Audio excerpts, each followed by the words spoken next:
Morning, अस्सलाम वालेकुम, सुबह बखैर। एक बार फिर से हम लोग हाजिर हैं और एक नई सुबह, नए दिन का आगाज़ है, नए हफ्ते की शुरुआत। अपना नाम भी बता दी थी, मैं हूँ महक असलम और मैं हूँ सैयद फैसल करीम।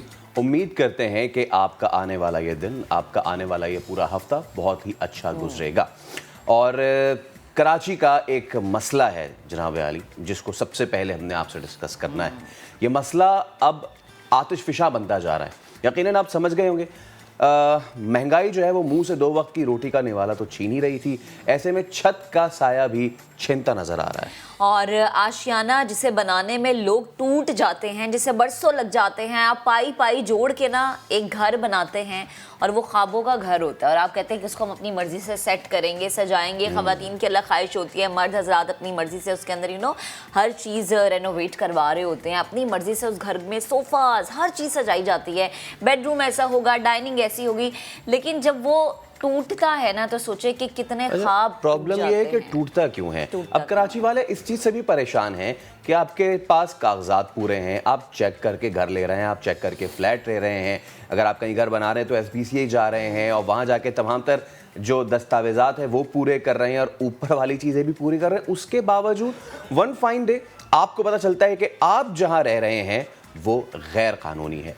ऐसे में लोगों का आशियाना तो टूटता है, लेकिन जिन्होंने ये गैर कानूनी काम किया है, क्या उनके खिलाफ कोई कार्रवाई होती है? ये सबसे बड़ा सवाल है कि उनको अगर एक टाइम मिल जाता है, लेकिन उसके बावजूद जब कार्रवाई नहीं होगी, उतनी सख्त पकड़ नहीं होगी, तो कराची जिसे हम कहते हैं रोशनियों का शहर, कराची जिसे हम कहते हैं उम्मीदों का शहर, ये वो शहर है जहाँ पर बहुत सारे लोगों को बहुत सारी अपॉर्चुनिटीज़ मिलती हैं और बहुत सारे लोग बहुत ख्वाब लेकर आते हैं। लेकिन जब ख्वाब ऐसे टूटते हैं, जो कि इस वक्त मनाजिर हम स्क्रीन पर दिखा रहे हैं, तो आप यकीन करें कि बरसों की मेहनत, बरसों का वो पैसा जो कि जोड़ के लगाया जाता है, वो एक सेकंड में, एक मिनट में जब ऐसे नजर आता ना, तो फिर दिल से फैसल बद्दुआएं निकलती हैं। अच्छा, और उसके ऊपर से अब होता क्या है कि इस चीज में जिसका स्टेक लगा होता है वो अपना हाथ हटाना शुरू कर देता है, पीछे हटना शुरू कर देता है। अब ऐसे ही एक डेवलपमेंट है जो आपके साथ शेयर करनी है। Association of builders and developers of Pakistan यानी आबाद ने अपने 300 प्रोजेक्ट्स पर काम बंद कर दिया है। यानी हाउसिंग सेक्टर में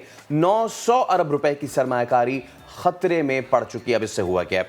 इससे सीमेंट, स्टील, ईंटों, बजरी, लकड़ी, केबल्स और इलेक्ट्रिक समेत दीगर 70 से ज्यादा झैली शोबों में तामीरात के हवाले से खरबों रुपए की खरीदारी का अमल भी बंद हो जाएगा। और ये बड़ा अलार्मिंग है, ये बहुत अलार्मिंग चीज़ है। पूरी मईशत रुकी है। एग्जैक्टली। इससे ज़्यादा खौफनाक बात एक और है जो कि शेयर करते हैं कि मंजूर शुदा हाउसिंग मंसूबों पर काम बंद करने से 1 लाख से ज़ायद बराह रास्त और बिला वास्ता लाखों अफराद के बेरोज़गार होने का खदशा भी पैदा हो गया है। आबाद के चेयरमैन मोहसिन शखानी के मुताबिक एक तामीराती मंसूबे की औसतन अगर हम लागत की बात करें तो 3 अरब या इससे ज़ायद होती है। मोहसिन शखानी का ये कहना है कि तामीरात के हवाले से अदालती खदशात को दूर करना विफाकी यानी कि फेडरल और जो हमारी प्रोविंशनल गवर्नमेंट है, ये उनका काम है जो अटॉर्नी जनरल के तवस्सुत से इस मामले के हल के लिए राबता करे। खान साहब के हवाले से अगर बात करें तो वज़ीर आज़म इमरान खान के ऐलान के बाद कराची के तामीराती शोबे में ओवरसीज़ पाकिस्तानियों की जानिब से वसी पैमाने पर सरमायाकारी की गई है, जो मौजूदा सूरत हाल में बिल्डर्स एंड डेवलपर्स के मुतल्लिका इदारों से मंजूर तामीराती मंसूबों पर भी एतमाद करने से गुरेजा है। ऐसे में हर आदमी खौफजदा है कि कहीं अब अगला नंबर हमारा तो नहीं है, कहीं अगली बिल्डिंग जो टूटने जा रही है वो हमारी तो नहीं है। इन्वेस्टर्स को मुतमईन करना है, बताया जाए कि तामीरात के लिए किस इदारे से इजाज़त लें।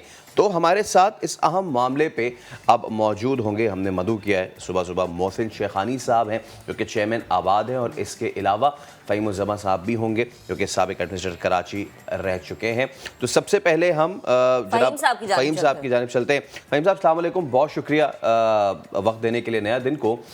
सर, ये इशू क्या है कराची का? क्योंकि आज मैं उठ के अगर जाता हूँ कहीं तो सबसे पहले जाहिर सी बात है मैं SBCA जाऊँगा, वहाँ जाके अपने सारे कागजात पूरे करूँगा, और कागजात पूरे करने के बाद वन फाइन डे जब मुझे पता ये चलेगा कि नहीं जी ये सही नहीं है, ये गलत है, ये इनक्रोच्ड है और आप इसको हटाएं, तो मैं कहाँ जाऊँ, किसके पास जाऊँ, वो पूरे कागजात होने के बावजूद भी? वालेकुम अस्सलाम। सबसे पहले तो मुझे नहीं पता आप किसकी बात कर रहे हैं कि मैं जाऊंगा। अगर वो कोई बिल्डर है तो मैं उसको बताता हूं कि क्या कहाँ जाना चाहिए, और अगर कोई शहरी है तो उस बेचारे के नसीब में तो यहाँ खसारा का खसारा ही लिखा हुआ है। अब मुझे पहले तो ये तशरीह कर दीजिए कि मैं जी। कौन हूँ जो सर जाके हम शहरी के काम हवाले चेक से कराऊं। बात, जाहिर है काम पहले हम शहरी की शहरी से तर्जुमानी शुरू हम करते कर रहे हैं यहाँ और पर फिर बैठ बिल्डर्स के। पे भी आते हैं। एग्जैक्टली। जी हाँ, देखिए सबसे पहली बात तो ये कि अगर आप ये कह रहे हैं मैं आबाद को नहीं जानता, ना मैं आबाद की सियासत, ना आबाद के मेकअप को जानता हूँ, मैं कराची के बिल्डर्स को जानता हूँ। यहाँ पर जिस कराची में जो जुर्म है ना, अगर आप ये समझते हो कि सिंध बिल्डिंग कंट्रोल अथॉरिटी या केडीए का कोई अफसर कर रहा है, वो तो बेचारा 2 रकात नमाज नफिल का नहीं है, उसकी 50,000 लाख रुपए तनख्वाह होती है। जब कोई बिल्डर उसके आगे ना सोने के टके फेंकता है, बेचारा तो बुलबुल की तरह नाचता है। उसने जिंदगी में पैसे नहीं, कराची में एक फ्लैट आज 2 से 5 करोड़ रुपए का बिक रहा है। अब अगर 20 फ्लैट हैं तो 1 अरब का प्रोजेक्ट है। किसी भी बिल्डर को जो काम इस शहर में कराना है, चाहे वो बिल्डिंग कंट्रोल अथॉरिटी से हो, केडीए से, केएमसी, और बाद में फिर इल्ज़ाम उन अफसरों पे आता है। वो अफसर नहीं, middle class, lower middle class के अफसरान हैं, लोग हैं जो कि इस सोने की चमक में मगर जितना इस अगर कोई ये कहता है कि जी बिल्डर ने कुछ नहीं किया, उन अफसरान को पकड़ो, उन अफसरान को जरूर पकड़ो, मगर उन बिल्डर्स को जरूर पकड़ो जो ये सारा का सारा सड़क की जमीन, पार्क की जमीन, प्लेग्राउंड की जमीन, हर किस्म की इलीगैलिटी कमिट करते हैं, उसको केएससी से भी रेगुलराइज कराते हैं, सब कुछ कराते हैं। और फिर धोबी बेटा चांद से उनको कोई पूछ नहीं सकता, उनको कोई उंगली नहीं उठा सकता। वो कहते हम अपना सरमाया दुबई मुंतकिल करें। अरे भाई, तुमने पहले ही अपना सरमाया दुबई मुंतकिल किया हुआ है। कराची में तुम कराची तो सोने की कान है बिल्डर्स के लिए, कोई नहीं छोड़ के जाता यहाँ से। ये सारे कि जी हम 300 प्रोजेक्ट बंद कर देंगे, हम ये बंद कर देंगे, ये सारे के सारे ब्लैकमेलिंग्स और नाराबाजी है। सही, ठीक। अच्छा फ़हीम साहब, जब हम पाकिस्तान की स्पेशली बात करते हैं तो यहाँ पर मुझे लगता है कि शहरी हर चीज़ में ना पहले शहरियों को पिसा जाता है। अगर हम पूरी दुनिया की बात करें तो इदारे और बिल्डर्स पहले जवाब देते हैं और फिर शहरियों की बारी आती है, क्योंकि यहाँ पर शहरी बेचारे पैसा भी लगाते हैं, उन्हें मिलता भी कुछ नहीं है। बिल्डर हो जाए या इदारे हो जाए, पूछगछ उनसे एंड पे आती है। तो प्लीज़ ज़रा इस पर भी रोशनी डालिए। जी नहीं, देखिए एक चीज़ को समझने की ज़रूरत है। नस्ला टावर की जब आप बात करते हैं, नस्ला टावर ये तय हो गया, सुप्रीम कोर्ट ऑफ पाकिस्तान से बड़ा इदारा नहीं है जो कानूनी डिसीजन दे सके। उसने कहा ये 340 गज ज़मीन जो है सड़क की जो है वो खाई गई। 780 गज का प्लॉट था, वो 1121 गज जो है पहुंचा, और जो एडिशनल ज़मीन थी वो सड़क की थी। ईजमेंट एक्ट 1882 के तहत पाकिस्तान के अंदर कोई कानून नहीं है कि अगर सड़क के ऊपर कोई बिल्डिंग बने तो उसको रेगुलराइज किया जाए। अगर नहीं रेगुलराइज किया जा सकता, वो सिर्फ टूट सकती है। अच्छा, वो टूट सकती है। अब मसला आता है जिन लोगों ने building control, Sindhi Muslim cooperative housing society, KDA, KMC के एनओसीज और एनओसी फॉर सेल के ऊपर भरोसा करके वो बिल्डिंग्स खरीदी थी या उसमें अपार्टमेंट्स लिए थे। मैं अगर नस्ला टावर का अगर कोई मकीन होता, मैं खामोशी से जाके किराए पे छोटा बड़ा एक फ्लैट लेता, एक कोई वकील करता और सिंध हाई कोर्ट में कहता जी मुझे ये मेरे मेरे प्रॉपर्टी की ये वैल्यू है, गवर्नमेंट ऑफ सिंध जिम्मेदार है मुझे इनसे कंपनसेशन दिलाए। सिंध हाई कोर्ट और सुप्रीम कोर्ट अगेन एग्जीक्यूटिव नहीं है, वो सिर्फ डिसीजन दे सकता है, वो डायरेक्ट कर सकता है।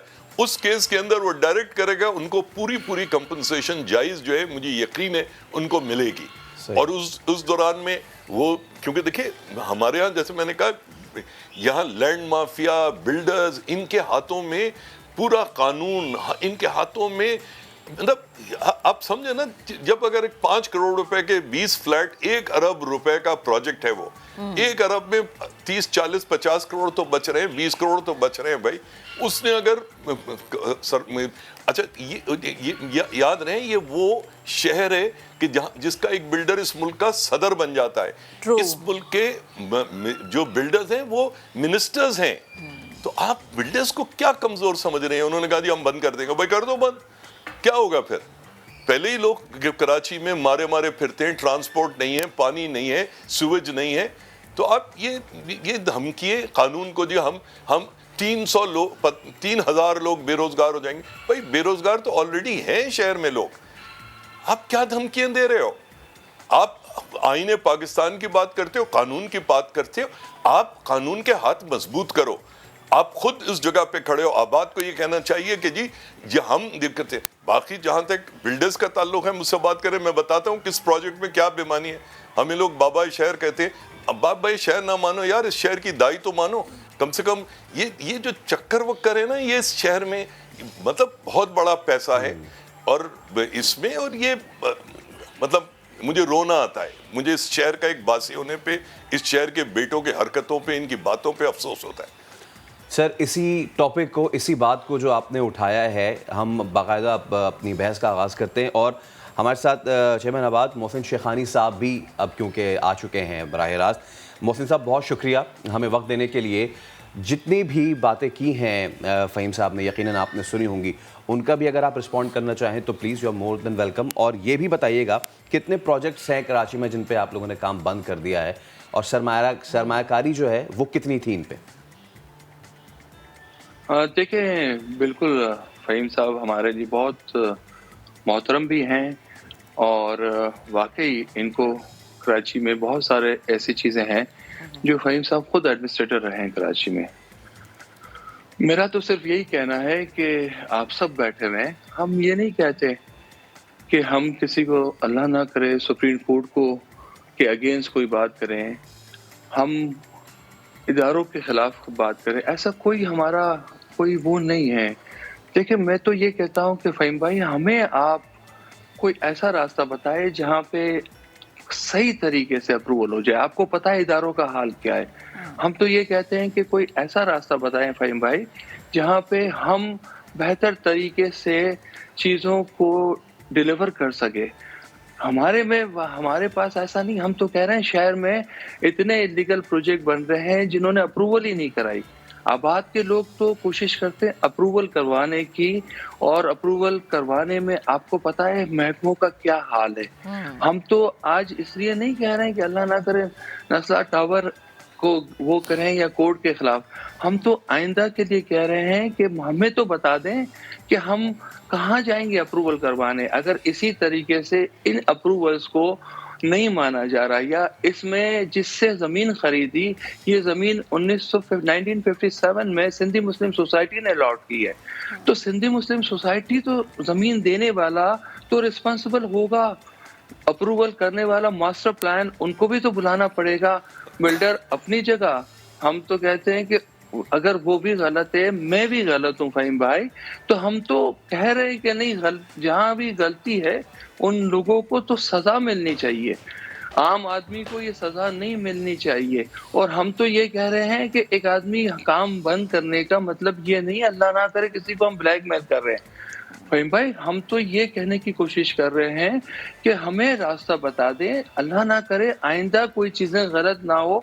हम तो कह रहे हैं कि कोई ऐसा विंडो जो सही। टॉप लेवल पे हो, एक दफ़ा अप्रूवल हो जाए, उसके बाद कोई और इदारा उसको ब्लैकमेल ना करे, कोई एक एनजीओ उसको ब्लैकमेल ना करे, अगर वो प्रोजेक्ट अपने अप्रूवल के मुताबिक बन रहा है तो।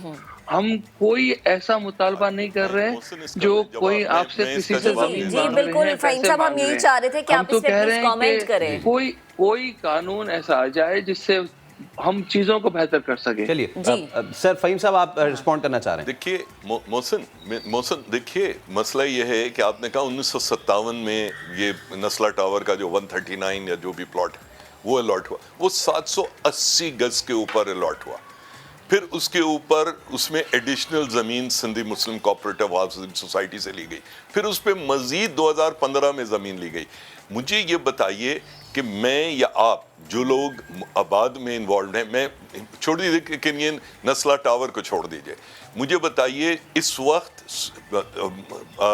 पुरानी सब्जी मंडी पे 4 एकड़ का प्लॉट जो पाक पीडब्ल्यूडी का प्लॉट था, जो बाद में इस्माइलिया कम्युनिटी को के लिए लिया गया, केएमसी ने कहा जी हम पाक पीडब्ल्यूडी को पैसे देंगे, वो वगैरह वगैरह वगैरह, वो 4 एकड़ का प्लॉट इस बाद में सिंध हाई कोर्ट में, और वो सिर्फ इस्माइली कम्युनिटी के मेंबर्स के लिए था।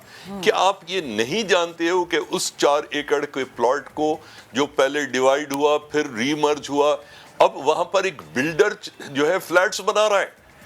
क्या ये कौन सा बिल्डर या आबाद के अंदर कौन सा शख्स है जो मैं तो एडमिनिस्ट्रेटर बहुत साल पहले था ना, मुझे पता है, तो कौन सा बिल्डर आबाद अपनी एक विजिलेंस कमेटी क्यों नहीं बनाती? जो जब आप ये बात कर रहे हो, माशाल्लाह देखे ना, आबाद के मेंबर्स जो हैं, अगर बिल्डर्स कोई गलत काम करते हैं तो फिर वो सारा का सारा नजला तो आबाद पे ही गिरता है ना। 1994-96 में जब बीच एवेन्यू पे, ये बिलावल हाउस के सामने का जो एरिया है, वहां पर बड़े बड़े हाई राइज बनाने की बात की गई। बिल्डर्स ने कहा हम यहाँ पर पानी का, सीवेज का खुद बंदोबस्त करेंगे। राइटिंग में मौजूद है, कौन सा बंदोबस्त किया? आप देखो, मसला ये है, मैं बिल्कुल मानता हूं, मैं फिर वही बात रिपीट करूंगा, अगर आप बिल्डिंग कंट्रोल में, केडीए में, केएमसी में, सिंधी मुस्लिम, ये वो शहर है जिसके अंदर मिलिट्री इंटेलिजेंस का डायरेक्टर सिंध का रिटायर होके बिल्डर्स के साथ मिलके पीसीएचएस में काम करता है। क्यों करता है भाई? क्यों? ये इसके अंदर ऐसा नहीं है कि बिल्डर्स में यहाँ पर अच्छे प्रोजेक्ट्स नहीं हो। अल आसिफ स्क्वायर ने इस शहर की जरूरत पूरी की।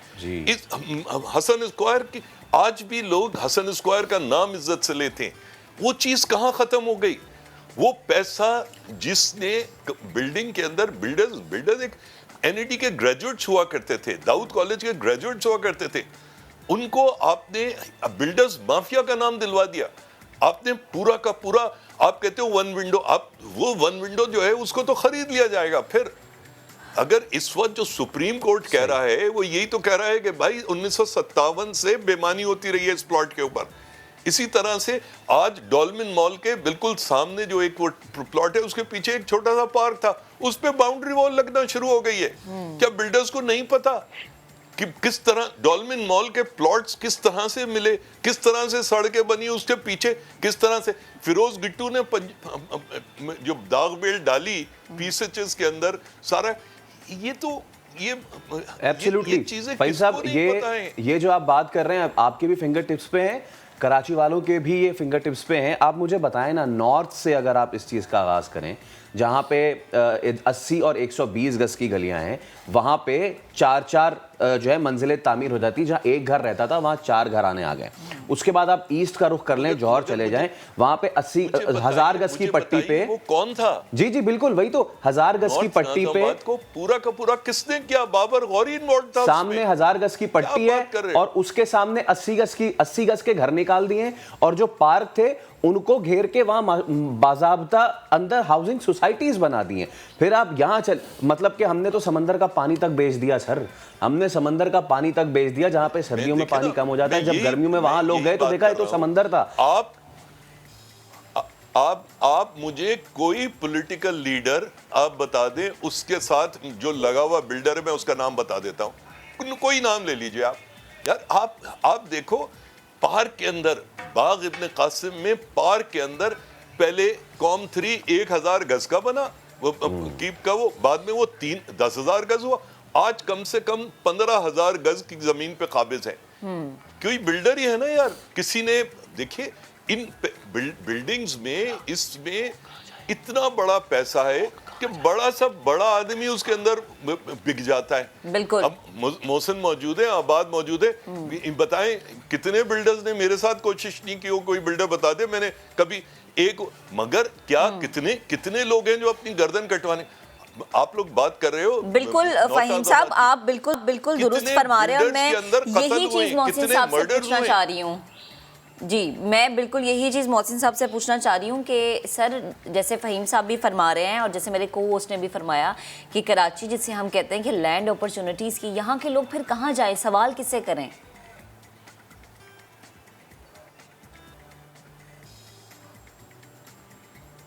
ठीक है, हम राबता बहाल करने की कोशिश करेंगे। फ़हीम साहब, आपकी जानी वापस आती हूँ। एक तो आप अपनी बात कंटिन्यू कीजिएगा, दूसरा ये कि आम शहरी कराची का बड़े सादा अल्फाज में कि जब उसको इस तरह का कोई मसला हो तो सबसे पहले कौन सा दरवाज़ा है जो कि उसने खटखटाना है कि कैमरे के उस पार बैठे लोग आज अगर हमें सुन रहे हैं तो उनके लिए बड़ी आसानी हो जाए।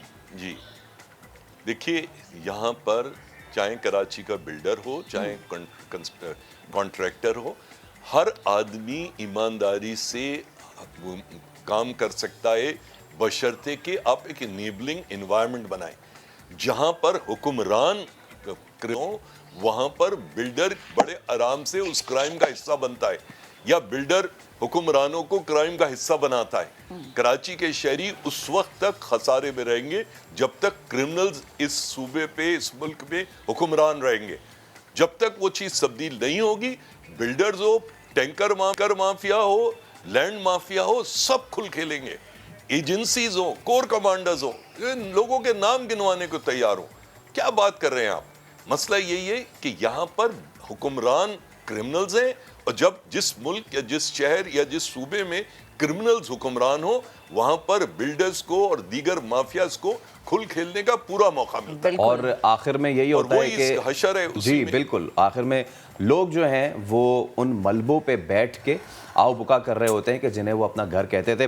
मोहसिन भाई, आपने गुफ्तगू भी सुनी और हम सबको पता है कि किस तरीके से कराची को चाइना कटिंग के नाम पे काट काट के लोगों को बेचा गया है।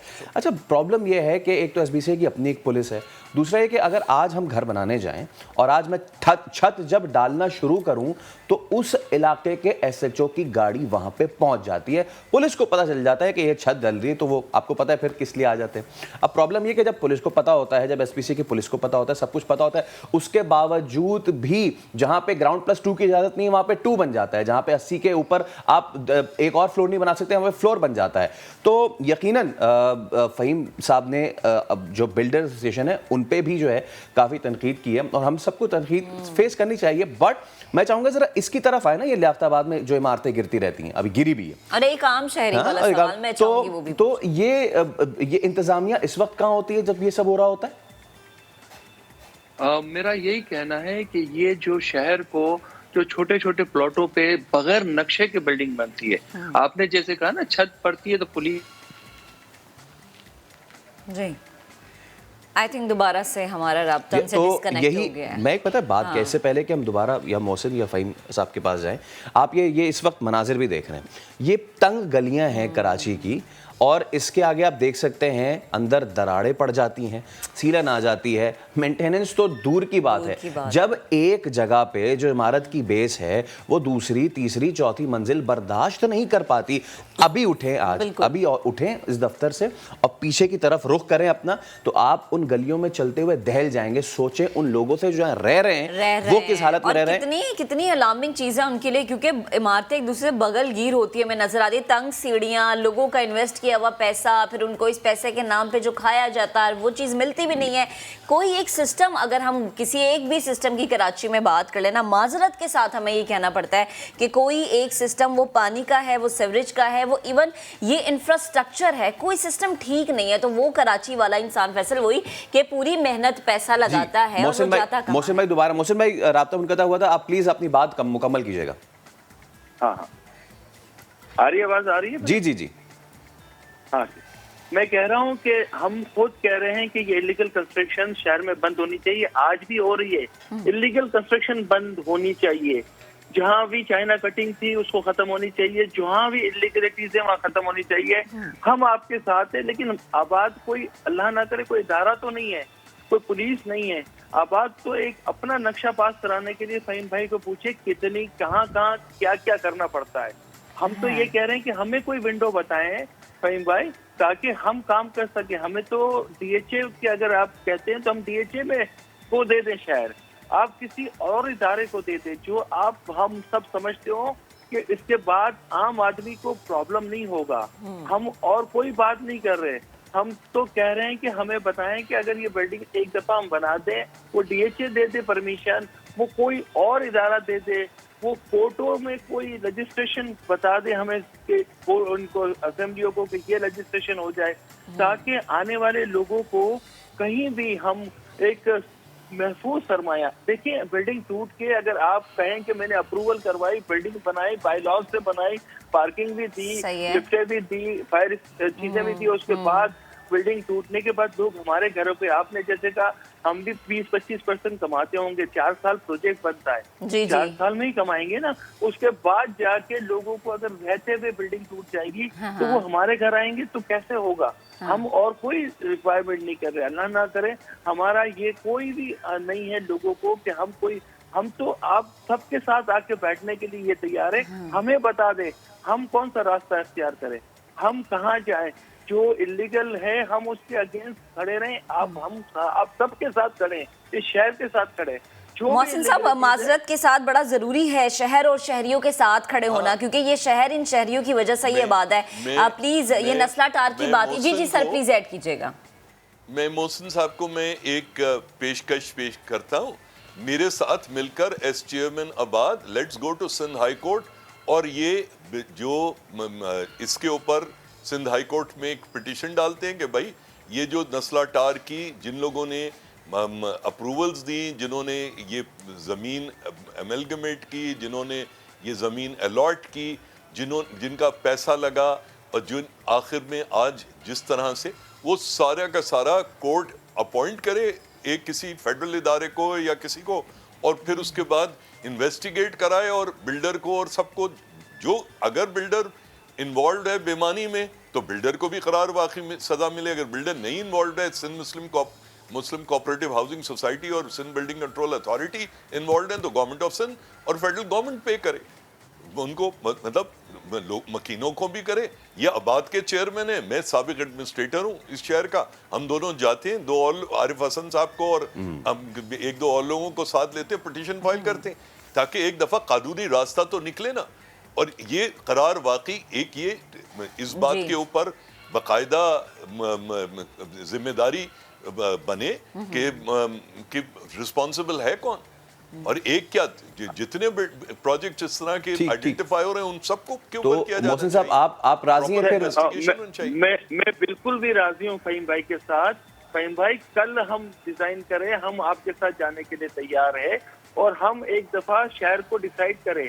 आज बहरिया टाउन बन रहा है, कभी आप लोगों ने ये नहीं कहा कि ये इतनी बगैर अप्रूवल से बिल्डिंग बन रही है, तो कौन कल इसका जिम्मेदार होगा? मैं तो कह रहा हूँ सबके खिलाफ, जहाँ भी इलीगल बिल्डिंग है हम साथ चलते हैं, उसको भी रोके और नस्ला टावर को भी आइडेंटिफाई करें कि कौन रिस्पॉन्सिबल है। हम आपके साथ चलने के लिए तैयार है फ़हीम भाई। चले आप दोनों इस चीज पे कम से कम चले राजी हुए। आखिर में एक बात कह दूं, एक बात कह दूं, बहरिया टाउन कराची पे डॉन में 1.5 सफ़े की जो आर्टिकल है वो मैंने ही लिखा था, पहला पत्थर उस पे मैंने ही मारा था।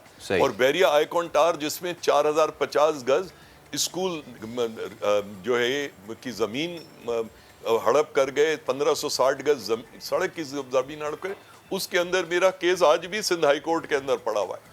राइट, तो मैं तो आपके साथ खड़ा होने को तैयार हूँ। मैं कतई नहीं चाहता किसी बिल्डर को जो भी जायज जो कम कमाता है, ये तो आपके और शहरियों के दरमियान। बिल्कुल फ़हीम साहब और मोहसिन शेखानी साहब आप दोनों हमारे साथ मौजूद थे, और इशू है कि यकीनन जैसे कि आपने भी यही कहा कि हमें आपको रिट पिटीशन दायर करनी चाहिए, इट्स गुड, बट अब लोग बैठ के यही सोचेंगे कि आप अभी जाएंगे, एक फेडरल एजेंसी अपॉइंट होगी और फिर ये सारी चीज़ें तय होंगी कि कंपनसेशन कब मिलेगा, लोग कब जाएंगे। ये आम आदमी जो है, जो इस वक्त अपने घर या तो तिजोरी हाइट या फिर नस्ला टार या इस जैसे मजीद जितने भी हैं वहाँ पे लेके बैठा था या बैठा है, वो कितने अरसे तक कॉम्पनसेशन का वेट कर सकता है और कितने अरसे तक कहीं और जाके रहने की ह्यूमिलिएशन या फिर रेंट का खर्चा बर्दाश्त कर सकता है। अभी एक ब्रेक लेते हैं, ब्रेक के बाद दोबारा हाजिर होंगे, आप हमारे साथ रहिए।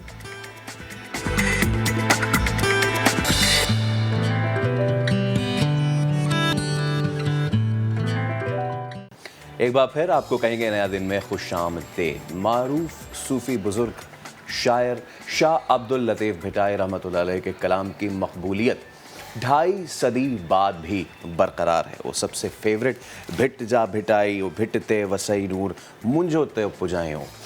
भिट शाह के दरबार की मौसीकी जितनी मुनफरिद है, उससे ज़्यादा कहीं मुनफरिद उसे पेश करने के आदाब हैं। एग्जैक्टली, लतीफ़ी राग वो मुनफरिद मौसीकी है जिसके तमाम अज्जा शाह भिटाई के दिए हुए हैं। शयान सलीम ने रिपोर्ट तैयार की, एक स्पेशल रिपोर्ट है, ये आपको दिखाते हैं।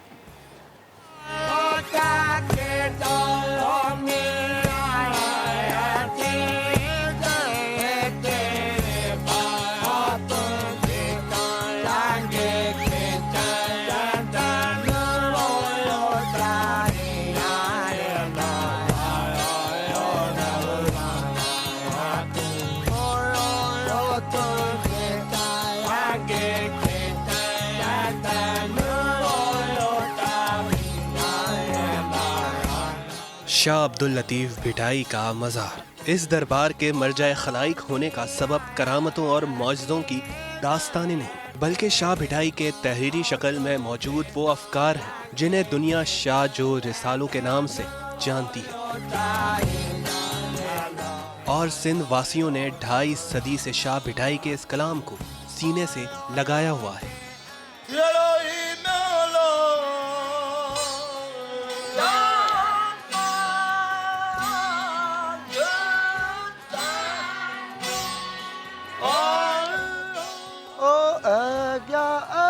अब्दुल लतीफ के वो ओ मियां ने मदीने शलमा मारे हा आड़े जे हो तखे ओ दिल्ले सा सारे पीर भलो ओ चखे ओ दिल्ले सा।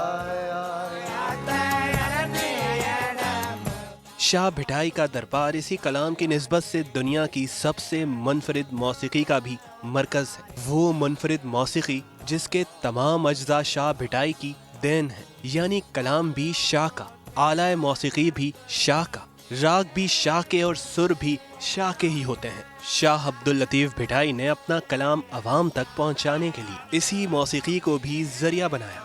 शाह अब्दुल लतीफ़ भिटाई रहमतुल्लाह अलैह ने जो अपना जो कलाम जो पेश किया है उसको समझना हर किसी बंदे का काम नहीं है। शाह साहब का तमाम वसी वो बयाज़ है, तो उन्होंने सोचा होगा कि अगर खुश्क तरीके से अगर लोग पढ़ेंगे तो बोर हो जाएंगे, मेरा जो कलाम अधूरा छोड़ देंगे, पढ़ना छोड़ देंगे। जैसे दूसरे शोरा कराम का कलाम आदमी कभी कभी पढ़ता है, कभी नहीं पढ़ता, मगर ये आफाकी कलाम शाह साहब ने अपने ऐसी धुनें बनाई, ऐसी मौसीकी दी, अपना एक साज़ बनाया।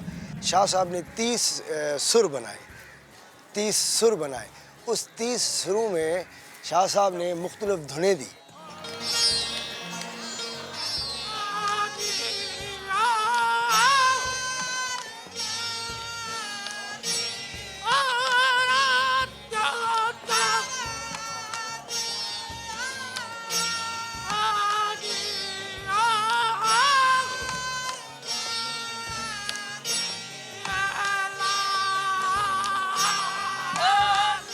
जितनी शाह भिटाई के दरबार की मौसीकी मुनफरिद है, इससे कहीं ज्यादा मुनफरिद इसे पेश करने के आदाब हैं।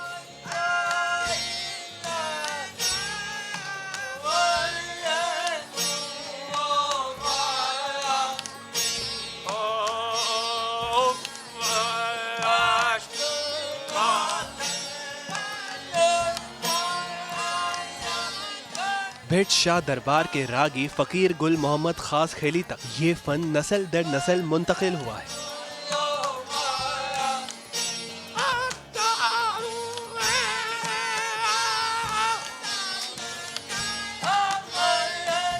वो इस रिवायत को पूरे आदाब के साथ ही निभा रहे हैं।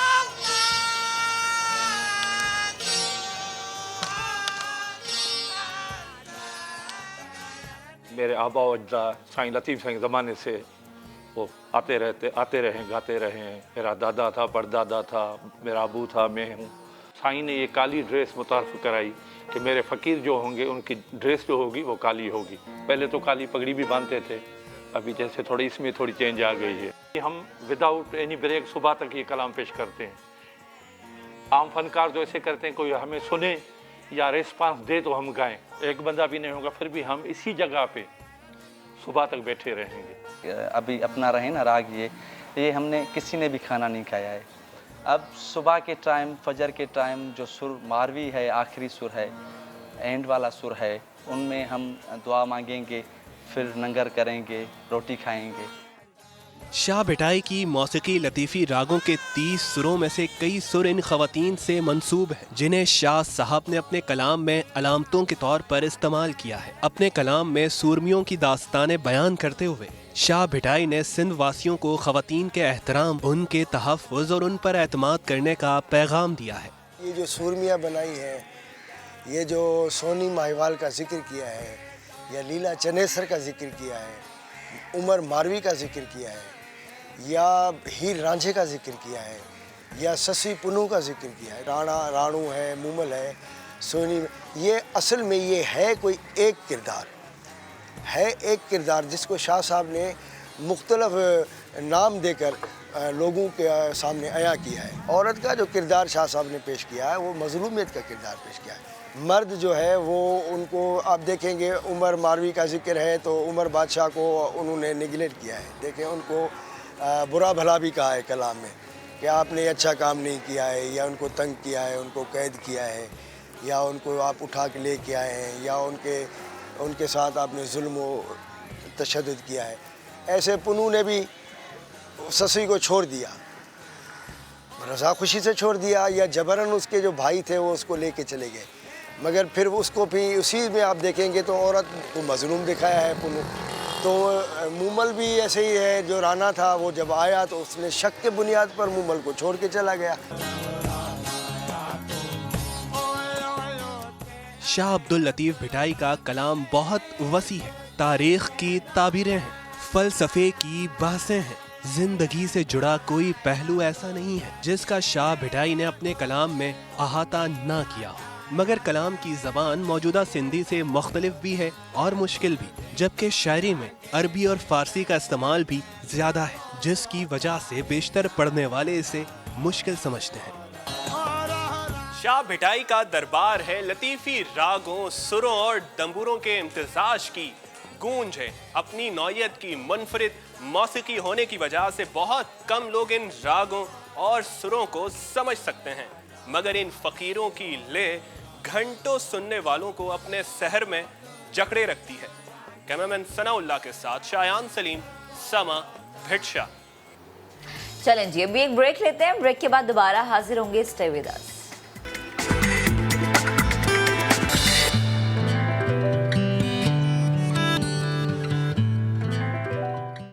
इससे पहले कि हम आगे बढ़ें, एक अहम डेवलपमेंट है इस्लामाबाद हाई कोर्ट से, जहां साबिक चीफ जस्टिस पाकिस्तान साकिब निसार की मुबैना ऑडियो टेप की तहकीकात के लिए कमीशन के क़याम की दरख्वास्त की समाअत हो रही है। अब तक क्या डेवलपमेंट हुई है, बात करेंगे अपने नुमाइंदे सुहेल रशीद से। सुहेल, बताइए। देखें, इस्लामाबाद हाई कोर्ट ने इस दरख्वास्त पर प्री एडमिशन नोटिस जारी किए हैं अटॉर्नी जनरल पाकिस्तान को। उन्होंने तलब किया है 8 दिसंबर को कि मावनत करें कि ये दरख्वास्त काबिल समाअत भी है या नहीं। इस्लामाबाद हाई कोर्ट ने आज सलाउद्दीन एडवोकेट की दरख्वास्त पर समाअत के दौरान अहम सवालात भी उठाए हैं और उनसे ये इस्तफसार किया कि ये अदालत किस कानून के तहत ऐसी दरख्वास्त को सुने और जिनके केसेस से मुतालिक ये मुबैना ऑडियो टेप है उनकी अपीलें यहाँ पर इस वक्त घेर इंतवा हैं, वो तो अदालत में इस मामले को नहीं लाए। सियासी कुव्वतें जो हैं वो मुख्तलिफ बयानियाँ तो बनाती हैं लेकिन अदालत में नहीं आती, तो हमें इसकी नीयत भी देखनी है कि इसके पीछे क्या है। ताहम अटॉर्नी जनरल को अब नोटिस जारी किए गए हैं, लेकिन इसकी काबिल समाअत होने पर अभी जो है फैसला वो मुकर किया गया। 8 दिसंबर को अटॉर्नी जनरल को सुनने के बाद इसके काबिल समाअत होने पर फैसला किया जाएगा। सुहेल, आप अपडेट कर रहे हैं, साबिक चीफ जस्टिस पाकिस्तान साकिब निसार की मुबैना ऑडियो टेप की तहकीकात के लिए कमीशन के क़याम की दरख्वास्त की समाअत हो रही है और ऐसे में कुछ रिमार्क्स भी आए हैं chief justice Islamabad high court Athar Minallah की जानिब से। उन्होंने कहा है कि जिनके केसेस से मुतालिक टेप है उन्होंने मामला अदालत में दिलचस्पी लाने में नहीं दिखाई। सोशल मीडिया पर कुछ भी वायरल हो जाता है। जुडिशल एक्टिविज्म से अदलिया का पहले ही बहुत नुकसान हुआ है। ऐसे मामले में बिला वजह नहीं पढ़ना चाहिए जो फ्लड गेट खोल दे। इसके अलावा जस्टिस अतहर मिनुल्लाह ने भी कहा कि जुडिशल एक्टिविज्म से अदलिया का पहले ही नुकसान हो चुका है। जिन अफराद से मुतालिक टेप है उन्होंने मामला अदालत लाने में दिलचस्पी नहीं दिखाई। इस्लामाबाद हाई कोर्ट ने अटॉर्नी जनरल को 8 दिसंबर को मुआवनत के लिए तलब भी कर लिया है। अटॉर्नी जनरल को सुनकर दरख्वास्त के काबिल समाअत होने का फैसला करेंगे, अदालत ने ये भी कहा है। चलें जी, आगे बढ़ते हैं और कराची वालों को एक अच्छी खबर देते हैं, खुशी की खबर। अब आप अपनी फैमिली के साथ गाड़ी में बैठकर समंदर किनारे चाय भी पी सकते हैं, फिल्म भी देख सकते हैं, पॉपकॉर्न भी खा सकते हैं। जी हाँ, KMC की जानिब से शहर कायद में ड्राइव इन सिनेमा खुल गया है। इस सिनेमा में फिल्म देखने गए हैं मेरे को होस्ट फैसल करीम, अकेले चले गए, दफ़ा फिर से मुझे नहीं लेके गए, पता नहीं क्या मसला है। तो देखते हैं ना कौन सी फिल्म देखी है, कितना इंजॉय किया है, दिखाते हैं आपको।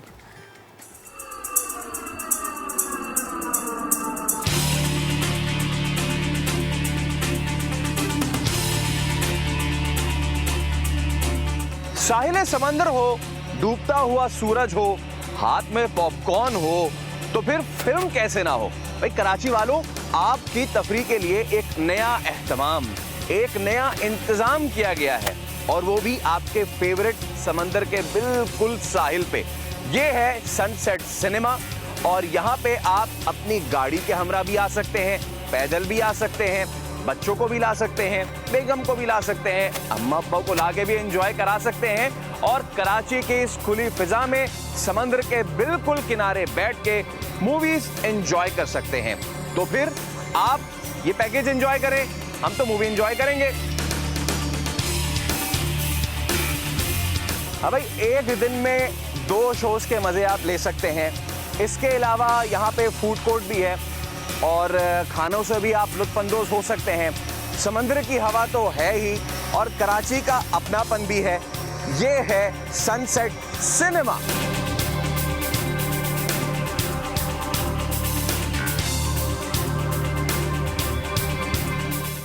अभी तक लोगों को इतना ज़्यादा मालूम नहीं हुआ है, लेकिन आहिस्ता आहिस्ता ये खबर जंगल में आग की तरह फैल रही है। And it's so heartening to see कि मुख्तलिफ एज ग्रुप्स के लोग आ रहे हैं, बच्चे भी हैं, बड़े भी हैं, और मैम भी हमारे साथ मौजूद है। अस्सलाम वालेकुम मैम। अस्सलाम वालेकुम। कैसे हैं आप? ठीक है या फाइन, बहुत अच्छा एटमॉस्फेयर हो रहा है, और it is very nice to see this कि हम बचपन में ड्राइव इन सिनेमा जाया करते थे, उसके बाद ये बंद हो गया तो we were missing. Now it's very good कि कराची में इस किस्म की चीज़ें हो रही हैं। मूवी हो और पॉपकॉर्न ना हो, ये ज्यादती है। तो ये ज्यादती तो नहीं हो रही है। हमारे साथ छोटी छोटी दुनिया भी मौजूद है। हेलो, अस्सलाम वालेकुम। वालेकुम अस्सलाम। आपका नाम? बसाम। बसाम।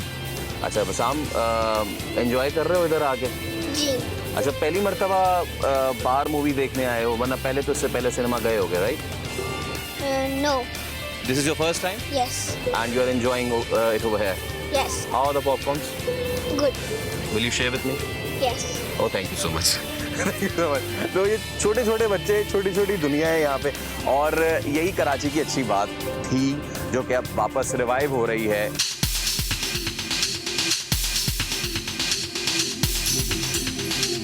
फूड कोर्ट का भी इंतजाम किया गया है, and if you look around तो मेरे पीछे आप देख सकते हैं कि एक स्टॉल है। पॉपकॉर्न्स तो ऑब्वियसली मूवी का एक बहुत अहम जुज है ही, इसके साथ साथ एस्प्रेसो कॉफ़ी भी है। देन मैं अगर वहाँ दिखाऊँ तो देयर इज अ ट्रक, और वहाँ पे भी जो है वो लोग दे आर कमिंग, और वो अपना पेट पूजा कर रहे हैं, खाने पीने के मामलात।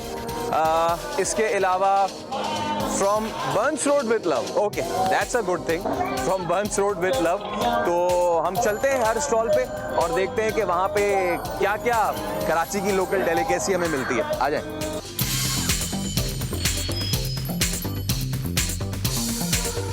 हाँ भैया, कराची आए, बन कबाब ना खाएं, ऐसा हो नहीं सकता है। तो और बन कबाब वो भी हो बंस रोड वाला, ओह क्या ही बात है भाईजान।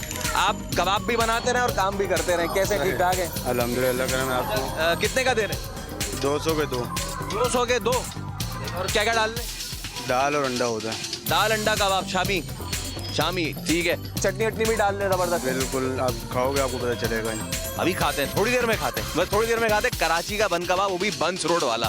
और सोचें कि समंदर के किनारे बैठ के कराची का आप दाल शामी और अंडे वाला बर्गर खा रहे हैं, हवा चल रही ठंडी ठंडी, और सामने मूवी एंजॉय कर रहे हैं। आहा, वाह वाह वाह।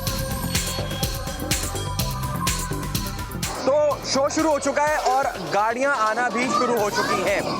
200 से 250 की कैपेसिटी है गाड़ियों की, जैसे कि आप देख रहे हैं। और गाड़ियों की कैपेसिटी, एक गाड़ी में 5 अफराद अलाउड हैं। और ना सिर्फ ये, बल्कि गाड़ियों के साथ साथ you can walk in as well, आप वॉक इन भी कर सकते हैं। तो गाड़ियों की जो फीस रखी है वो 1000 रुपये का टिकट है। वॉक इन अगर आप कर रहे हैं, पैदल यहाँ पर आ रहे हैं, गाड़ी बाहर लगा के पैदल आ रहे हैं, उसकी भी सीटिंग कैपेसिटी है, और उसका किराया जो है वो वो 300 रुपये है। तो इंतज़ामिया जो है वो यहाँ पे बड़ी हमें जो है वो प्रिपेयर्ड नज़र आ रही है सारी चीज़ों के लिए। और एडमिनिस्ट्रेशन के एक भाई हमारे साथ मौजूद है, महबूब भाई। सर कैसे हैं? महबूब भाई यहाँ पे आपकी क्या प्राइस है? सर ये मैं पूरा ऑपरेशन देखता हूँ। अच्छा ठीक है। तो लोगों का रिस्पॉन्स अभी कैसे आ रहा है? अल्हम्दुलिल्लाह लोगों के अंदर अवेयरनेस आ रही है। तो जैसे जैसे अवेयरनेस आ रही है, जैसे जैसे लोग पब्लिक कर रहे हैं चीज़ों को, तो वैसे वैसे हमारे पास क्राउड भी बढ़ रहा है। कल हमारे पास जो थी वो तकरीबन 75 गाड़ियाँ थी लास्ट शो पे। तो आज हमारे पास जो है वो अल्हम्दुलिल्लाह फर्स्ट शो पे ही 75 का टारगेट हमने तोड़ दिया है। चलिए, तो सैटरडे संडे पे भी डिपेंड करता है, वीकेंड पे। अच्छा ये बताएं, एक बड़ा सवाल उठ रहा है कि जी मूवीज़ जो है लाइसेंस के बगैर दिखा रहे हैं या इस तरह की कोई चीज़ है, ऐसी कोई चीज़ है? सर हमारे पास अल्हम्दुलिल्लाह राइट्स हैं। हमने पहले परमिशन ली है, उसके बाद स्क्रीनिंग की है। भाई थैंक यू सो मच, बहुत शुक्रिया। और अभी हम सोच ही रहे थे कि पैकअप करें, तो जिनके दम से ये सारी चीज़ें हुई हैं, जिनकी काविशें हैं ये, वो के बहुत तनकीद उन पे होती है। बट मुर्तज़ा आप हमारे साथ कैसे? सर अस्सलाम वालेकुम। कैसे हैं आप? मैं बिल्कुल ठीक हूँ, आप कैसे हैं? पकड़ लिया आपने मुझे? हाँ हाँ बिल्कुल, तो हम आपको पकड़ के ही रखते हैं, ठीक है। सबसे पहले तो पता है इसका ख्याल कैसे आया? इसका ख्याल इस तरह आया कि कराची में बहुत बड़े बड़े पार्क्स हैं, ओपन स्पेसेस हैं, लेकिन वहाँ कोई एक्टिविटी नहीं थी शहरियों के लिए। तो जब मुझे चार्ज मिला, हमने सोचा कि कैसे वहाँ पर एक्टिविटीज़ डेवलप करें ताकि लोग आएँ, एंजॉय कर सकें। तो मेरी वाइफ ने मुझे ये आइडिया दिया कि इस जगह पे हम एक ड्राइव इन सिनेमा कर सकते हैं। तो इस तरह ये आइडिया है और अब ये इब्तिदा है। मैं तो कहता हूँ ये सिर्फ सिनेमा नहीं है, इस सिनेमा के बराबर में हमने एक जंगल बनाया है। मैं आपको दिन में इनवाइट करूँगा कि आप आएँ, आप देखेंगे यहाँ 20 एकड़ के ऊपर हमने प्लांटेशन की है और एक पीछे प्रोमेनाड बना रहे हैं हम, जिससे शहरी जो है बीच की तरफ जा पाएंगे। मेरे ख्याल में आपके बचपन में, मेरे बचपन में ड्राइव इन सिनेमा था राशिद मिनाज रोड पे, डालमिया पे। एक और चीज़ हम करने की कोशिश करें, तो लेट रीलिव आवर पास्ट, अपने बच्चों को भी वो सुनहरा कराची दिखाएं जो जिसका शायद उन्होंने सिर्फ तस्करा सुना था। अच्छा, behind every successful man women वाला था, behind every successful idea is also a woman. अच्छा, मैं एक तरीके से सवाल करता हूँ आपसे कि सिनेमा, पीछे जंगल और फिर साहिल की मजीद ब्यूटिफिकेशन, इख्तियारात का मसला तो आता होगा। ये देख रहे हैं आप, ये क्या लिखा हुआ है? ये दिखाइए ज़रा, ये KMC ने किया है। ये कोई नए इख्तियारात नहीं, कोई नए वसाइल नहीं, वही KMC है, वही अफराद हैं, वही लोग हैं, सिर्फ लीडरशिप चेंज हुई है और आप ये तब्दीली देख रहे हैं। मैं समझता हूँ इख्तियारात का कभी इशू नहीं था, नीयत का इशू था। नीयत साफ, मंजिल आसान। मजीद क्या क्या नियत की हुई है आपने, क्या क्या करने जा रहे हैं कराची में? बहुत सारी चीज़ें हैं। सफारी पार्क, हिल पार्क को वापस डेवलप करेंगे इस तरह की तफरी के लिए। मैं चाह रहा हूँ कि हिल पार्क और सफारी पार्क के बीच में एक चेयर लिफ्ट फैसिलिटी आ जाए कि हिल पार्क और किडनी हिल जो है आप चेयर लिफ्ट के ज़रिए जाएँ, क्योंकि इतना दूर नहीं है वो। बहुत शुक्रिया मुर्तज़ा भाई, बेस्ट ऑफ लक। हम चाहते हैं शहर कराची वापस उन रौनकों को लौटे और मैं आपसे गुजारिश करना चाहूँगा तमाम शहरियों को, मैं खुद आज अपने बच्चों के साथ आया हूँ यहाँ पे, अपने बच्चों को लेके आए हैं और इन्जॉय करें। बच्चों की फिल्म लगी हुई है, अच्छा माहौल है, लोग इन्जॉय करें और यही वो खूबसूरत कराची है जिसको इंशाल्लाह हम लोग मिलकर रिस्टोर करेंगे। थैंक यू सो मच इस वादे के साथ कि हम आपके साथ मरोड़ा भी जाएंगे और एक दिन आपने स्टूडियो पे आना हमारे प्रोग्राम में। बहुत शुक्रिया भाई। मेरा तो काम हो गया कंप्लीट, लेकिन पिक्चर अभी बाकी है मेरे दोस्त। तो आइए कुछ पिक्चर देखते हैं, मूवी देखते हैं। गाड़ी के अंदर से देखने में कितना मज़ा आता है, लेट्स सी। ड्राइव-इन सिनेमास का कॉन्सेप्ट तो हमेशा से कराची में रहा ही है और इस वक्त मैं अपनी जो को होस्ट है महक, उनको याद करके बहुत ज़्यादा इमोशनल हो रहा हूँ कि वो जो है वो स्टूडियो में शो कर रही होंगी और मैं जो हूँ वो मूवी एंजॉय कर रहा हूँगा। ये हम पहुँच गए, ये हमने कर लिया शीशा नीचे, ये हमने कर ली गाड़ी बंद और ये कर ली सीट पीछे। अब मैं देखूंगा मूवी। तो कराची वालों, आप भी आए ड्राइव इन सिनेमा में और सनसेट सिनेमा जो कि KMC ने बड़ा ज़बरदस्त इनिशिएटिव मुतारिफ कराया है, तो आएँ और मूवी एंजॉय करें।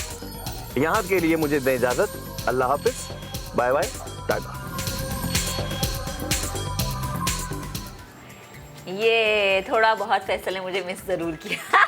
थोड़ा बहुत, बहुत ज़्यादा। जिस वक्त मूवी चली थी उस वक्त तो मैं इतना खुश, आई एम सॉरी, इतना मैंने मिस किया है, बहुत इमोशनल हो इस वीकेंड पे मैं भी जाऊंगी इंशाल्लाह, और आप सब लोग भी जाएं भाई। बड़ी सेफ है और बड़ा मजे का माहौल है, और पॉपकॉर्न शॉपकॉर्न चाय वगैरह पिए, समंदर के किनारे एंजॉय करें।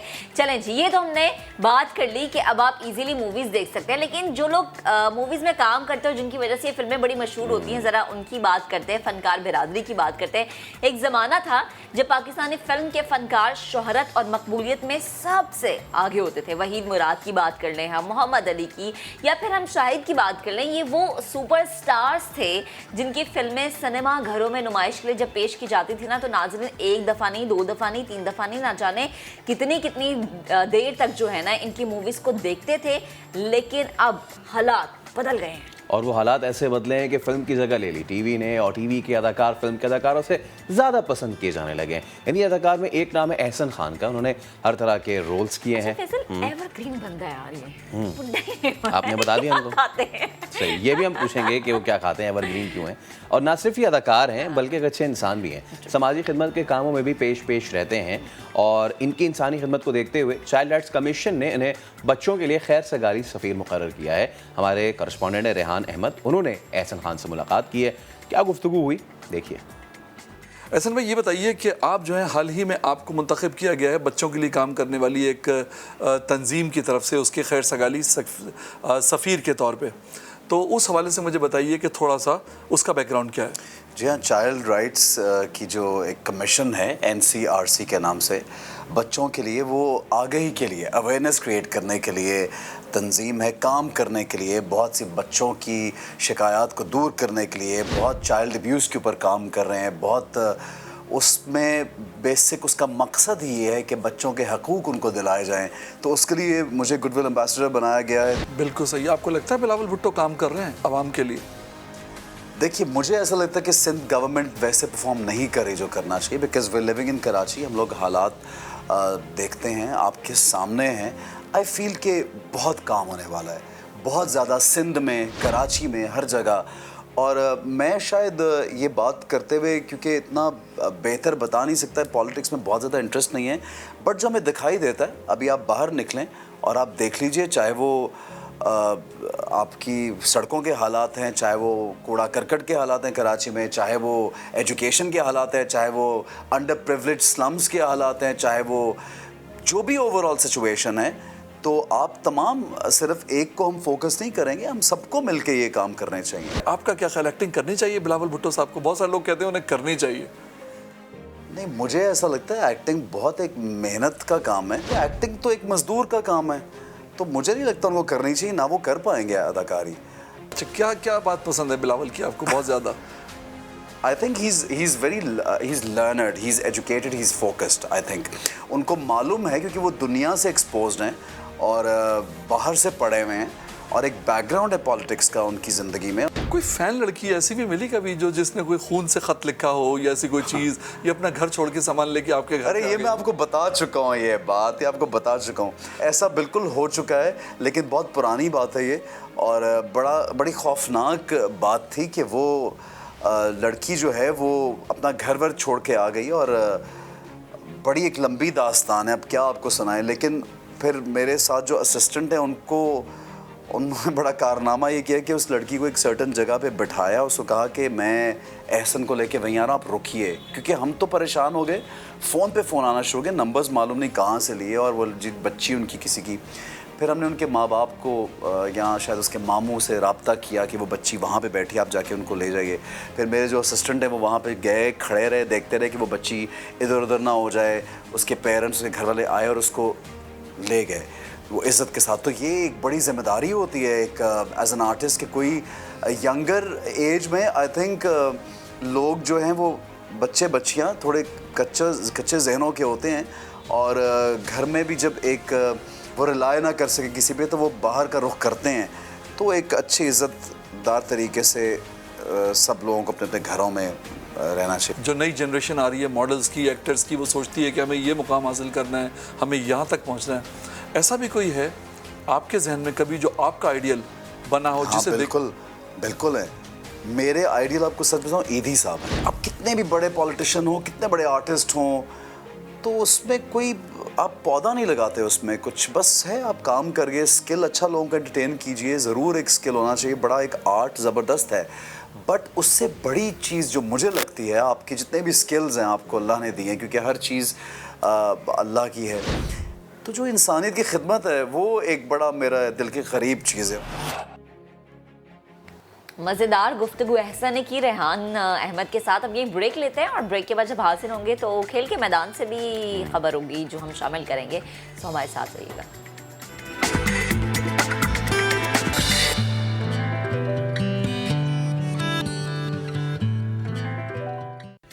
Welcome back. अब ज़रा लाहौर का रुख करते हैं और 410 के मजमूई एयर क्वालिटी इंडेक्स के साथ लाहौर आलूदगी के लिहाज से एक बार फिर दुनिया में पहले नंबर पर आ गया। और इसी पर मजीद बात करेंगे, अपनी नुमाइंदा आयशा अता ने हमें ज्वाइन किया। आयशा, डिटेल्स क्या हैं? जी बिल्कुल, बागों के शहर पर फिजाई आलूदगी ने गहरे डेरे जो है वो डाल लिए हैं। शहर का औसत एयर क्वालिटी इंडेक्स इस वक्त 410 तक पहुंच गया है। कल तक यही एयर क्वालिटी इंडेक्स जो था वो 200 से ऊपर बताया जा रहा था, लेकिन आज एक बार फिर से ये बढ़ गया है। फिजाई आलूदगी के लिहाज से लाहौर दुनिया भर में आज भी पहले नंबर पर है, जबकि दिल्ली की अगर बात की जाए तो 243 एयर क्वालिटी इंडेक्स के साथ फिजाई आलूदगी में ये दूसरे नंबर पर आ गया है। लाहौर के अगर इंडिविजुअली इलाकों की बात करें तो गुलबर्ग जो कि एक पोश इलाका है, तो यहाँ पर भी एयर क्वालिटी इंडेक्स इस वक्त 728 रिकॉर्ड किया जा रहा है। इसी तरह से कोट लखपत की बात अगर की जाए तो यहाँ पर 645 एयर क्वालिटी इंडेक्स रिकॉर्ड किया जा रहा है, जो कि खतरनाक सूरत हाल है। 700 से ऊपर अगर तजावुज कर जाता है क्वालिटी इंडेक्स, तो इसका मतलब है इंसानी सेहत के लिए ये खतरे की घंटी जो है वो बजा रहा है। इसी तरह से अगर राइवल रोड की बात की जाए तो 570 एयर क्वालिटी इंडेक्स है, और आज शहर का कम से कम एयर क्वालिटी इंडेक्स जो है वो 400 से बढ़ गया है, जबकि 200 से अगर बढ़ जाता है तो ये मुख्तलिफ बीमारियों का सबब बनता है। तो लाहौर पर फिजाई आलूदगी के साए जो है वो इंसानी सेहत के लिए खतरे का बायस है, ये कहना है माहिरीन सेहत का। उनका ये भी कहना है कि अगर घरों से बाहर निकले तो मास्क और सन ग्लासेस का जो है वो इस्तेमाल लाजमी करें। और इसी तरह से अगर महकमा माहौलियात की बात की जाए तो हर साल की तरह इस साल भी फिजाई आलूदगी को कंट्रोल करने में जो है वो नाकाम दिखाई दे रहे हैं। शहर के मुख्तलिफ इलाकों में जो आलूदा धुआं छोड़ती फैक्ट्रियां हैं वो भी फाल हैं, जबकि भट्टे भी जो है वो ज़िगज़ैग पर कन्वर्ट नहीं किए जा सके। और जब इंतजामिया से हमारी बात होती है तो उनका यही कहना है कि हिकमत अमली जो है वो बनाई जा रही है, इस पर अमल दरामद भी किया जाएगा। लेकिन आप देख लें कि नवंबर का जो है वो अख्ताम हो गया, दिसंबर जो है वो आ गया है, और दिसंबर के महीने में यही देखा जाता है कि फोक के साथ स्मोक का जो मिक्सचर बनता है वो सेहत के लिए जो है वो इंतहाई खतरे का बायस बनता है। तो लिहाजा यही कहा जा सकता है कि हर साल की तरह इस साल भी महकमा माहौलियात एयर क्वालिटी इंडेक्स या आलूदगी को कंट्रोल करने में इस वक्त बेबस दिखाई दे रही है। ठीक है, लेकिन इसमें शहरियों को अब करना ये है कि उन्होंने अपनी मदद आप के तहत खुद एहतियात करनी है, बिला ज़रूरत घर से बाहर नहीं निकलना, मास्क पहनना है। आयशा, बेहद शुक्रिया आपका, और साथ ही साथ जो है अपने साथ साथ अपने प्यारों को भी बचाना है। तो आयशा हमें लाहौर से अपडेट कर रही थी और लाहौर की सूरत हाल उन्होंने हमें बताई। अब ज़रा आगे बढ़ते हैं, खेल के मैदान का रुख करते हैं। चिटागांग टेस्ट में पाकिस्तानी बॉलर्स का जवाबी हमला, पहली इनिंग्स में 44 रन के खसारे के बावजूद मैच पर गिरफ्त मजबूत कर ली। अभी एक और विकेट गिर गई है, जिसका मतलब ये है कि बांग्लादेश की 6 विकेटें जो है वो गिर चुकी हैं। एक उनका प्लेयर रिटायर्ड हर्ट हो चुका है। 102 रन अभी तक बनाए हैं और 140 की लीड इस वक्त तक हो चुकी है। चिटागांग टेस्ट, और यहाँ पर पाकिस्तान अब नज़र आ रहा है कि वापस मैच में आ रहा है। कल लेटर सेशन में शाहीन शाह अफरीदी ने अपना एक बार फिर जादू चलाया और विकेटें हासिल की। आज जब आए हैं तो एक बार फिर बांग्लादेश की विकेटें लेने में कामयाब हुए हैं। लेकिन ज़रा अब कल का हम थोड़ी सी बात कर लेते हैं। पाकिस्तानी बैट्समैन बहुत ज़बरदस्त और सॉलिड नज़र आ रहे थे, लेकिन फिर हुआ ये कि स्पिनर जो हैं बांग्लादेश के, उन्होंने बड़ी ज़बरदस्त जो है वो बॉलिंग की, ख़ास तौर पे ताजुल इस्लाम, और उन्होंने एक ऐसे वक्त में ब्रेक्स लगाए पाकिस्तानी बैट्समैन को कि जिस वक्त लग रहा था कि पाकिस्तान ना सिर्फ ये लीड उतारेगा बल्कि लीड चढ़ाएगा भी। जी, तो इस पर हम बात करेंगे। स्पोर्ट्स एहतेकार आदिल अजहर हमारे साथ मौजूद है। आदिल भाई, अस्सलाम वालेकुम, गुड मॉर्निंग। कैसा कमबैक देखा आपने पाकिस्तान का अब तक के टेस्ट मैच पे, क्या राय देंगे? हमें तो लग रहा था कि कल जिस तरह आबिद और अब्दुल्ला शफीक बैटिंग कर रहे थे, उसके बाद मिडिल ऑर्डर ने थोड़ा डिसअपॉइंट तो ज़रूर किया। नहीं, थोड़ा नहीं बल्कि काफ़ी डिसअपॉइंट किया है। और फैसल, आप भी क्रिकेट के काफ़ी देखने वाले हैं, आपको पता है कि लेफ्ट आर्म स्पिनर पाकिस्तानी जो है वो हमेशा से स्ट्रगल करता रहा है। अभी वैसे मेरी कंसंट्रेशन इस थर्ड अंपायर के इस रिव्यू की तरफ है और the ball has been missing, so we have not just lost the review बल्कि ओह माय गॉड, ये आउट भी नहीं बहुत ही हुआ, करीबी कॉल थी, ये आउट भी नहीं हुए। सो लिटन दास इंपॉर्टेंट प्लेयर हैं। यस, पाकिस्तानी मिडिल ऑर्डर ने कल काफी डिसअपॉइंट किया, बल्कि मिडिल ऑर्डर बोलूं क्या, यानी कि आई थिंक ओपनिंग पेयर के बाद तो फिर कोई भी खास बैटिंग नहीं कर पाया। लेफ्ट आर्म स्पिनर्स के अगेंस्ट पाकिस्तान स्ट्रगल करता रहा है। ये एक बहुत ही पुरानी स्टोरी है, जब से हमने होश संभाला है हमने यही देखा है। क्योंकि हमारे शायद डोमेस्टिक सर्किट में ज्यादा लेफ्ट आर्म नहीं मिलते, या क्या वजह, इसकी बहुत सारी वजूहत हो सकती हैं। कल एक बार फिर से Taijul Islam, who is not a very extraordinary spinner, wicket पे उनको थोड़ी बहुत स्पिन जरूर मिल रहा था, जिसका उन्होंने भरपूर फायदा उठाया। और we expected Azhar with all his experience, Fawad Alam. Unfortunately Faisal, जो एक और मैटर है वो ये कि we don't play a lot of test cricket, Pakistan doesn't really play a lot of test cricket, जिसकी वजह से ज़ाहिर है इन खिलाड़ियों को इस लेवल पे आके खेलने के इतने मौके नहीं मिल रहे होते। सो ये कहना कि Fawad Alam is on a good run, ये भी एक गलत बात होगी। But definitely disappointing performance by Pakistani batsmen, and now Bangladesh is well and truly back in the game now. सही।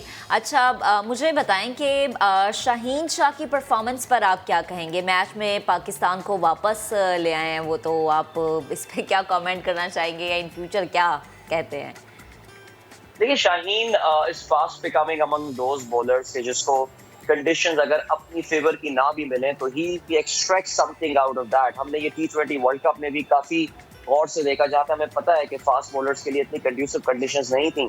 यहाँ पे भी हमने ये देखा that he was making the new ball talk, और उसने नई बॉल के थ्रू जो है वो एक प्रेशर बनाए रखा। एक बड़ा जबरदस्त कैच भी कॉटन बोल्ड जो किया शाहीन ने। I really wish Shaheen hadn't drop that catch, जो कि उन्होंने पहली इनिंग में बहुत इंपॉर्टेंट लिटन दास का कैच छोड़ा था। Otherwise as far as Shaheen is concern, I think he is at that level जहाँ पे हम ये कह सकते हैं कि जिस तरह हम वसीम अकरम को देखा करते थे, वकार यूनुस को देखा करते थे, पाकिस्तान की स्लो विकेटों के ऊपर या इवन शारजा यूएई की स्लो विकेटों के ऊपर वो विकेट लिया करते थे प्योर बाय शेयर देयर, अपने शेयर टैलेंट की बुनियाद पे। Shaheen is well and truly on the way to be among the greats इंशाल्लाह।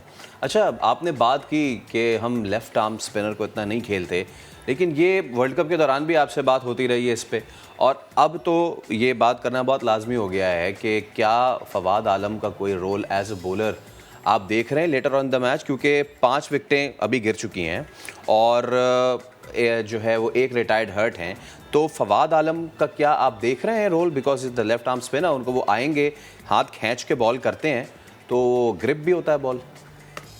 देखिए, फवाद को अगर पाकिस्तान बॉलिंग के लिए लेकर आ रहा है, मैं आपको एक तो अगर बता चलूं, फवाद को अगर आप डोमेस्टिक क्रिकेट में भी देख रहे हैं, उनको फॉलो करते हैं, तो Fawad hasn't really been bowling a lot. Yes, Fawad का जो डेब्यू एक जमाने में हुआ था, that was done as an allrounder. Fawad काफी रेगुलरली बॉलिंग किया करते थे, but not any more. Now he is not bowling, इतनी ज्यादा डोमेस्टिक में भी बॉलिंग करते हुए नजर नहीं आते। मुझे कोई यहाँ पे उनका रोल इतना खास नजर नहीं आ रहा। हैविंग सेड दैट, फवाद को बॉलिंग लाने का मतलब ये है कि पाकिस्तान की जो फ्रंट लाइन बॉलिंग है that is not able to deliver. देखिए, अगर आप कभी प्रोग्राम कर रहे हैं, मैं यहाँ पे मैच देख रहा था, इस विकेट में अभी स्पिन बॉलिंग के लिए there is some purchase on that wicket. In fact ये जो आपने अभी जो हमारा ओवरटर्न भी हुआ है डिसीजन, उसमें भी अगर आप नोट करते, अच्छी स्पिन मिल रही है, अच्छी ग्रिप मिल रही है। फवाद कैन बी ट्राइड, लेकिन फवाद को ट्राई करने का मतलब ये है कि पाकिस्तान की फ्रंट लाइन बॉलिंग जो है वो फेल हो गई है। बाय द वे, आपने रिटायर्ड हर्ट प्लेयर का जिक्र किया, यासिर अली, इनकी अपडेट मैं आपको बताता चलूं, he has been ruled out from the game उनके कंकशन की वजह से। अब उनके कंकशन सब्स्टिट्यूट को लाया जाएगा, so that concussion substitute will be batting in his place now. So that's not a good news for Bangladesh because Yasir Ali अपना डेब्यू टेस्ट मैच खेल रहे हैं, बट जिस तरह उन्होंने आज मैच का स्टार्ट किया था, he looked in great touch. He looks like a very exciting talent by the way because he took the challenge on for Pakistan. Unfortunately, इस मैच में फर्दर बैटिंग करते हुए नजर नहीं आ रहे होंगे। ठीक है। अच्छा, आदिल बाबर की अगर हम बात करें तो उनकी फॉर्म को क्या हुआ? T20 में भी वो नहीं चले और टेस्ट की पहली इनिंग्स में भी फ्लॉप हो गए। बाबर आजम, जाहिर है, आई थिंक हम लोगों का तो अब वो सिचुएशन आ गई है कि बाबर स्कोर नहीं करो तो बहुत सारे लोग टीवी बंद करके चले जाते हैं। जो इस जमाने में हमें जावेद मियांदाद का याद होता था, हम जब छोटे थे, मियांदाद आउट हो गया, बंद करो यार, मैच खत्म। बट नहीं, आई थिंक एक लीन पैच आया है बाबर का, इसमें कोई शक नहीं है। कुछ चीज़ों पे, कुछ सर्टेन जगहों पे बाबर स्ट्रगल कर रहे हैं, कुछ उनकी वीकनेसेस हैं जो कि अब टीम्स है जो है वो पिक करना शुरू कर दी है। लेकिन आई थिंक बाबर इस वक्त जिस कैलिबर का प्लेयर है, मैं बड़ा हैरान होता हूँ कि कुछ मैचेस में फ्लॉप होने के बाद देखिए याद रहे, he still the top player in ODI, he still the top player in T20, he still in top 10 when it comes to test cricket. इस वक्त दुनिया में इतना कंसिस्टेंट कोई प्लेयर नहीं है किसी भी फॉर्मेट में। तो मैं ये समझता हूँ कि 3-4 मैचेस में रन ना करना, दैट्स जस्ट एक लिप आया है एक फॉर्म में, I would say, but you never know, he could play a match winning knock in this test inshallah as well. Absolutely. अच्छा आदिल भाई 150 की लीड हो चुकी है। Now given the conditions, given the wicket, जो टर्न हो रहा है, given the situation कि हम लेफ्ट आर्मर स्पिनर को अच्छा नहीं खेलते हैं, क्या जहन में चल रहा होगा इस वक्त कितना टारगेट मिले जो चेजेबल हो, या फिर आप ऐसी विकेट पे 5वें दिन चेस करने जाएंगे?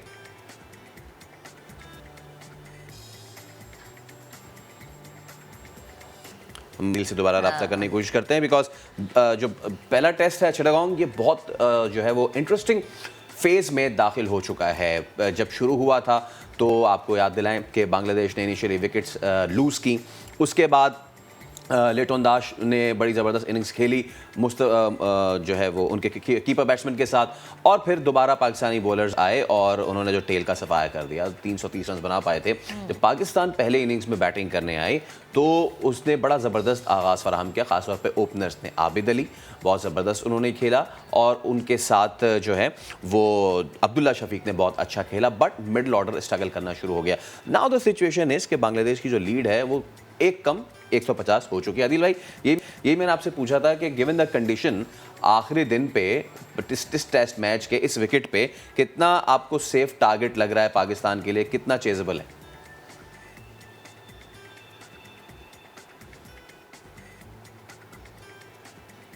आदिल भाई आपको आवाज आ रही है? I think anything above 200 Pakistan के लिए और रिकनेक्ट अगेन, बट जो मैं सुन पाया वो 200 के करीब, बिकॉज ये वो वाली विकेट नहीं है, अगर वो देखने वाले देखने होगा 200 क्या होगा टेस्ट के लिए। लेकिन भाई इस ऐसे ग्राउंड पे ऐसी विकेट पे जो कि सीमर्स को भी हल्का फुल्का फ़ायदा दे रही हो, और जहाँ पे स्पिनर्स का तो जादू ही चल रहा हो, और जब आपके बैट्समैन इतना अच्छा स्पिन को नहीं खेल पा रहे हो, तो ऐसे में 200 भी एक चट्टान साबित होती है। और बांग्लादेश जैसे कि रेजिलियंट नज़र आ रहे हैं इस वक्त। लिटन दास जो है वो 28 रन पे हैं और मेहदी जो है वो 6 रन पे खेल रहे हैं। तो अब पाकिस्तान के बॉलर्स का ये इम्तिहान है कि जो बाकी मानदा विकटें हैं उनको जल्द से जल्द क्लीन अप किया जाए, उस टेल को जल्द से जल्द ख़त्म किया जाए, ताकि कम से कम टारगेट हो, और एक बार फिर पाकिस्तान के ओपनिंग बैट्समैन उन पे बड़ी जिम्मेदारी आयद होती है। लेकिन वो तो तब होगी कि जब जो है वो टारगेट सेट होगा। आदिल अजहर हमारे साथ मौजूद है? बिल्कुल बिल्कुल मौजूद है। ठीक है आदिल भाई, यही अगेन मैं फिर से तीसरी मरतबा आपसे पूछ रहा हूँ, 200 के करीब टारगेट हम सेफ समझें?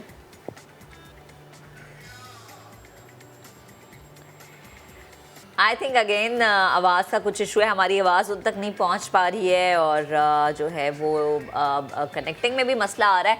तो ये एक बड़ी अच्छी बात है। अच्छा फैसल, आप इतने स्पोर्ट्स के प्रोग्राम करते हैं, मैं चाहूँगी आप भी कमेंट करें कि ओवरऑल हमारी टीम की परफॉर्मेंस पहले से काफ़ी ज़्यादा बेहतर रही है। अगर हम देखें हर मैच में तो काफ़ी फॉर्म में भी नज़र आए, बहुत कैलकुलेटेड खेलते हुए भी हमें नजर आए। अच्छा, ये क्योंकि हमने इससे पिछला पूरा महीना T20 जो है उसमें बड़ा डोमिनेट किया है। नाउ टेस्ट पे अब बहुत ज़्यादा डिपेंड करता है कि किस तरीके से हम अपना चेंज करते हैं। सो लेट्स सी, अभी भी एक अपॉर्चुनिटी निकली थी बट थोड़ा आगे गिरा। एक ब्रेक ले रहे हैं, ब्रेक के उस पर हाजिर होंगे, तो मज़ीद स्टोरीज आपके साथ शेयर करने के लिए हमारे साथ रहिएगा।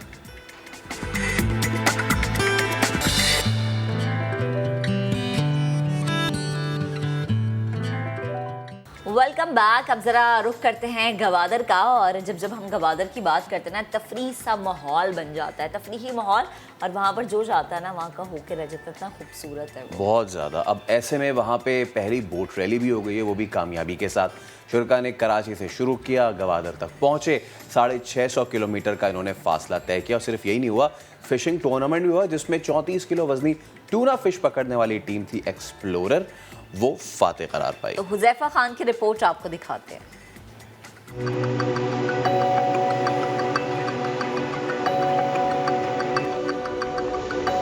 नीले गहरे पानी में दौड़ती कश्तियों के ये दिलकश मनाजिर बहरा अरब के हैं, जहां कराची से गवादर तक 650 किलोमीटर तवील बोट रैली का इनेकाद किया गया।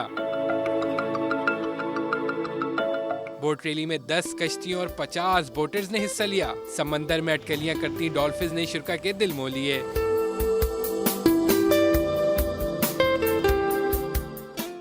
अल्हम्दुलिल्लाह बहुत अच्छा एक्सपीरियंस रहा है। पहली दफ़ा गवादर गए।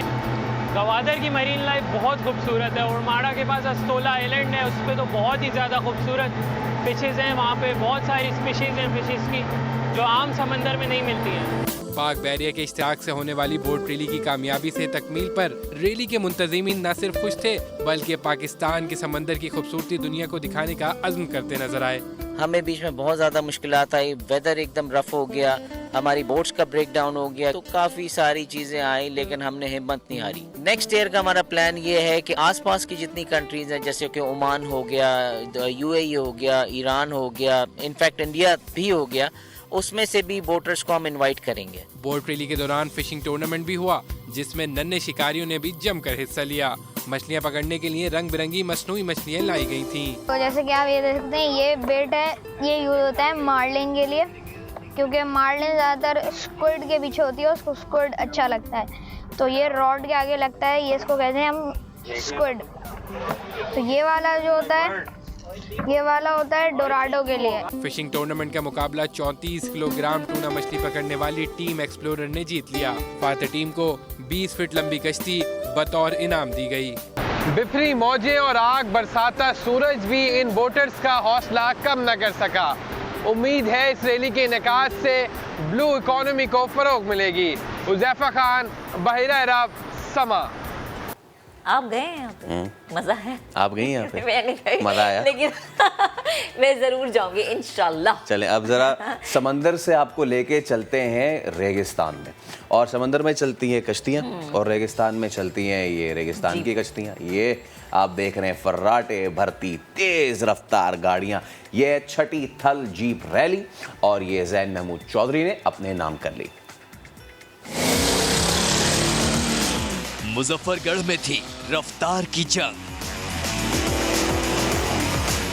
कच्चे और पथरीले ट्रैक पर मुकाबला था महारत का। ड्राइवर्स ने गाड़ियां दौड़ाई नहीं बल्कि उड़ाई। 190 किलोमीटर का ट्रैक सबसे पहले ज़ैन चौधरी ने अबूर किया। साहिबजादा सुल्तान टाइटल का दिफा ना कर सके, दिफाई चैंपियन ने दूसरी और नादिर मक्सी ने तीसरी पोजीशन हासिल की। जीप रैली की खवातीन कैटेगरी में तुष्ना पटेल ने ट्रॉफी अपने नाम की। चलें जी, आज का प्रोग्राम अपने अख्ताम को पहुंचा। कल आपसे फिर से मुलाकात करेंगे, बहुत सी बातें होंगी, बहुत सी खबरें होंगी, और आपने करना ये कि अपना बहुत सा ख्याल रखना है, और कल आपसे दोबारा मुलाकात करेंगे इंशाल्लाह। अल्लाह हाफ़िज़।